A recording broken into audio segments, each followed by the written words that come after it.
The Benjamin Dixon Show is only possible with listener support. Go to www.thebenjamindixonshow.com to register for our blog and join the Progressive Army. Episode 626. Yesterday, I read a quote from conservative George Will in an article that he wrote, and he asked the question, how many Helsinki Republicans are there out there? And by Helsinki Republicans, he defined those as people who still support Donald Trump despite the ridiculousness and the embarrassment of the press conference where he groveled before Vladimir Putin. And he was curious to find out, could there possibly be that many Republicans who actually support Donald Trump despite his shameless groveling before Vladimir Putin? Well, Axios.com released a new poll. Republicans overwhelmingly back Trump's handling of press conference with Putin. 85% see election interference as a distraction.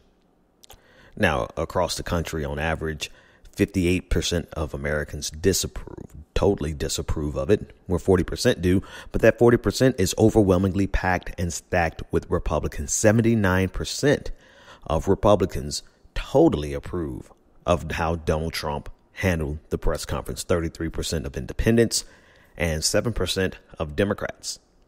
Interesting bunch there. That's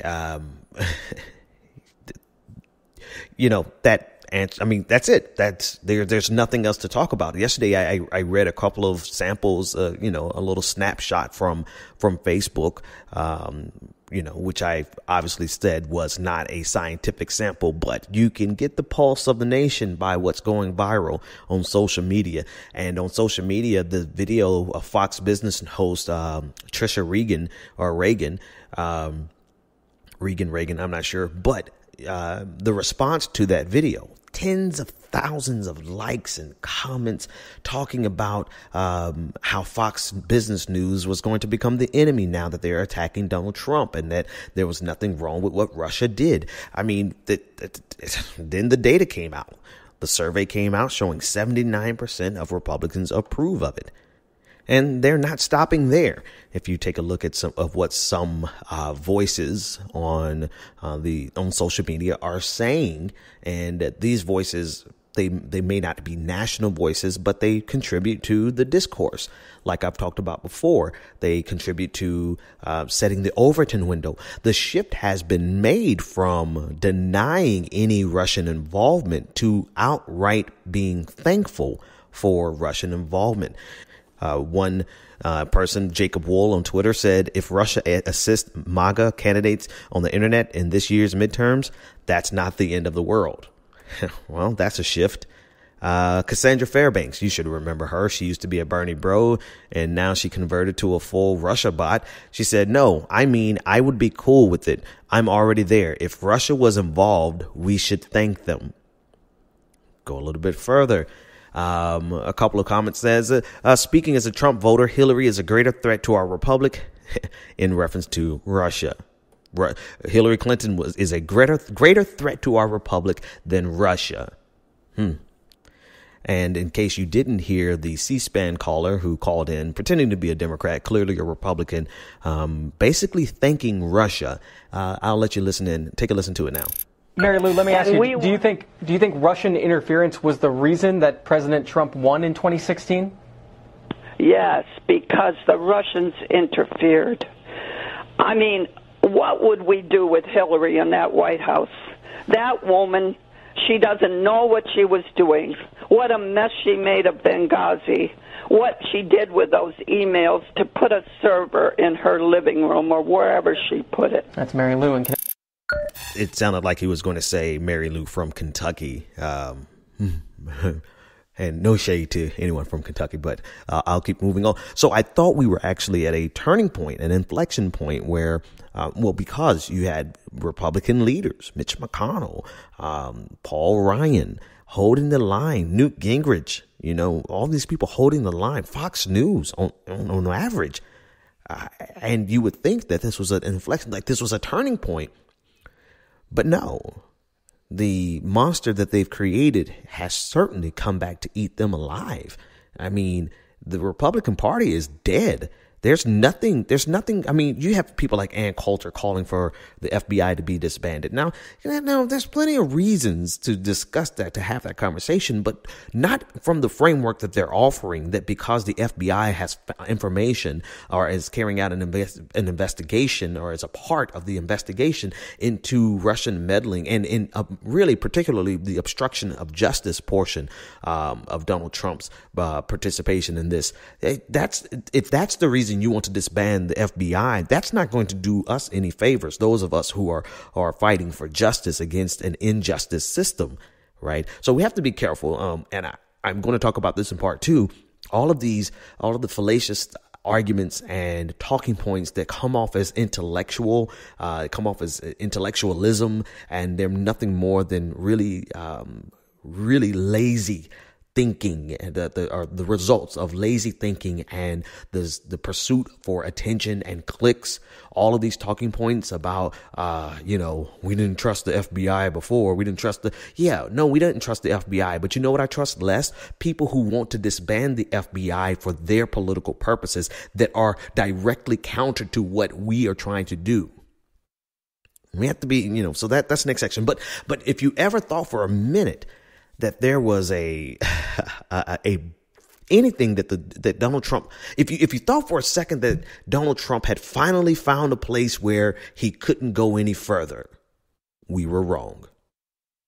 And it's a little hard to believe because of what this really represents. This does represent the death of the Republican Party as we know it. What comes after this won't be what we've known the Republican Party to be.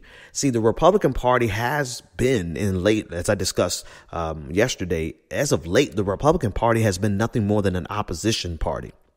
And they've mastered the political art of war, of opposition, the tool of opposition. And they understand the value of betraying what they believe just to get political points. That is what the Republican Party has been. But now they've gone to the point where they can't pull that back in. They can't reel that in and say, oh, we're going to have some decorum, or we're going to have some standards around how the president of the United States prostrates himself and genuflects himself before another nation. No, they can't pull that back because the genie is out of the bottle, essentially. And now they've created this totalitarian style mentality that has seeped into the body politic, into the Republican body politic. Like, these people really believe this. And it's like they're true believers. And they've gotten to the point where they will destroy Paul Ryan, and they will destroy Mitch McConnell, and they'll destroy they already don't like the quote unquote establishment, even though they are the establishment, right? This derangement, this fever pitch of rabid opposition, no matter what. And you talk about team loyalty. I mean, as much as people like to say Democrats are team loyal, team politics.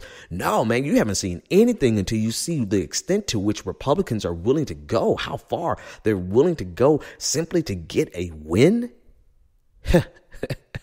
I mean, now they are thinking they are, what does the Simpson meme? I, for one, am grateful for our new insect overlords. This is literally like almost what they're saying. They're grateful for the protection. I mean, God, can we agree that for all of the issues that we have internally, that we are fighting for internally, that we do not need the interference of another nation? And as simplistic as that statement is, we are now at the stage where people are welcoming the interference of another nation for their political ends, not to address. And maybe I have to give it in this segment. Maybe I have to discuss it in this segment, because there is a difference, my people, between people, the UN getting involved to address the poverty in the United States of America, and what Republicans are calling for Russia to do and thanking Russia for doing. There is a difference between an international body holding the United States accountable for our war crimes and the Republican Party seeking the interference of a foreign nation to forward their political agenda, which is going to further exacerbate war crimes. I don't understand how people don't see this. But I think what it is the opportunity to sound intellectual without having to speak on an issue that would tangentially benefit the Democrats. And what I mean by that is you have an entire group of people whose progressive political participation is based on opposition to the Democrats. And so if anything remotely benefits the Democrats, they have to find a way to not look like they're co-signing with Democrats, because their entire political existence is based on being a progressive opposition to the Democrats. Well, once you reduce your political participation to being like that, then you're not really too far away from Republicans who, no matter what happens, they will find a way to be in opposition to the Democrats.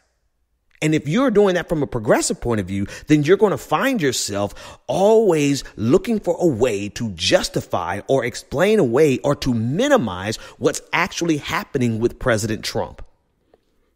And therein lies a deeply rooted problem that exists in progressive circles. Because what's forwarded as intellectualism, what's forwarded as being or contrarian, is actually beneficial to ideologies that will destroy progressivism across this country, that would destroy justice across this country, that would destroy liberation across this country, all because you found it more important for you to find a way to be in opposition to the Democrats. That is your North Star. That's what's most important to you. Well, if that is what is most important to you, you will find yourself tacitly approving of what Republicans are doing in the most draconian and detrimental way imaginable. The things that they are doing are so damaging to this country, yet you have people on the progressive side of the column who think it's far more important that they oppose the Democrats no matter what. And that overly simplistic worldview is passed off as intellectualism. It's passed off as the next level of thinking, when in actuality it's really simplistic. It's reductionist. It is an intellectual laziness that gives the Republicans and conservatives everything they need to get their agenda across. And so we find progressives on our side of the equation who, in their pursuit to sound intellectual or in their pursuit to be contrarian, they are now finding themselves in league with Nazis, white nationalists, capitalists. They're in league with everything that we oppose, all because they found it more necessary for them to find a way to contort their talking point for that day, their tweet. They took the time to fix up their tweet just so that they could oppose the Democrats' opposition to Donald Trump. Yeah, I have to cut it there. If you want to get the rest of this 20-minute long rant about this intellectual laziness that is being forwarded as intellectualism, go to patreon.com/the BPD show.